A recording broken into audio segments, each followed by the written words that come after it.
guys, Chris here, CaribbeanPot.com. Welcome to my kitchen. I'll be quick. After posting an image of Baigan Choka, the simplest way to understand this, it's a dip made with eggplant. After posting that image on Facebook, there's a lot of requests on making this, because traditionally it's done on an open fire. You roast the eggplant on there. It can get a bit messy. So during the winter months, a lot of the people who experience winter conditions, they want to know, how do I make this indoors without making a mess on the stove? So here we go, an oven roasted Baigan Choka. Here we go. I like trimming the eggplant a bit, and that means just taking off some of the extra sort of stem that's on there, and all that will do is help this area cook faster. The other thing I like doing is using a sharp paring knife. I like cutting little slits in the eggplant, and that's going to help it cook all the way through in the oven. If you're doing this on an open flame or a barbecue or something, you would do the same thing. Then the same place where I made those cuts, what I like doing is just opening it up a little bit, and I have here some thinly sliced garlic, and I'm just going to go in with that garlic in there. So if we find another hole here, so we've got another one here. So same idea, you go in with that garlic, and that's going to infuse it with a lot of that nice garlic flavor. What we've got to do now is prep it for going into the actual oven. I have my oven set to the broil setting, which is 525, so 525 degrees Fahrenheit. And what I've done here, I have a nice sturdy roasting pan, and I've lined it. I've made a sort of a catchment area, like a bowl almost, out of tin foil. And all we're going to do is put the eggplant on there. And what I like doing as well, this is supposed to be spicy. I like adding a whole scotch bonnet pepper. This is not a fully developed pepper, so it is not as hot as a fully developed pepper, but you can add as much as you want, or, I mean, it does have to be spicy. I'm just going to put that on there, and the final thing I'm going to do before putting it in the oven is to drizzle a little bit of vegetable oil just over it, and I'm just going to work my hands and massage the whole thing.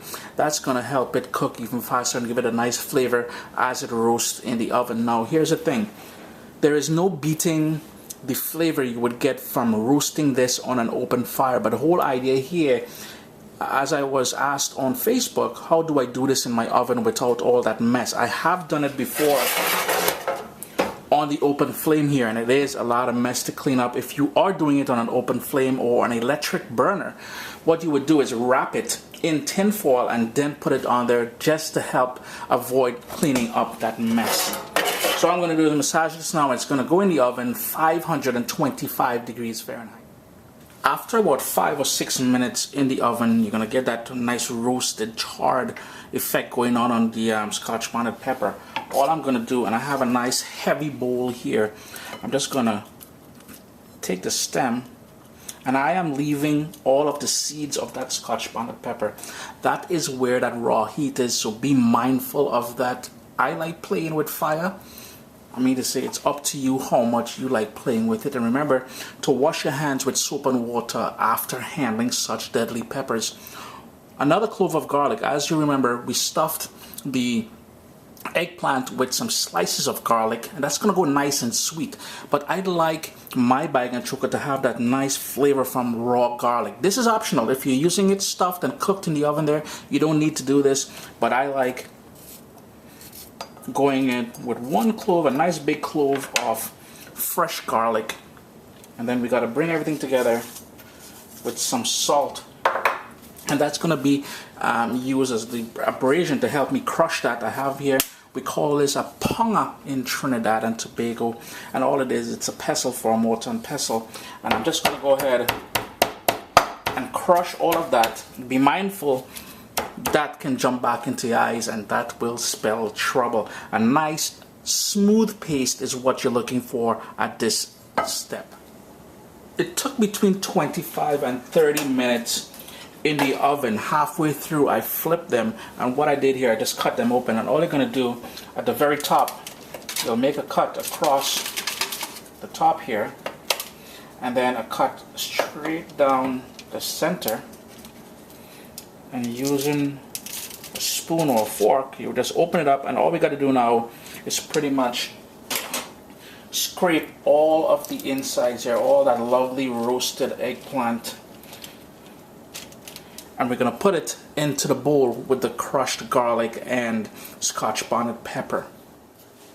It's all been scooped out, and again I have it in the same bowl with everything.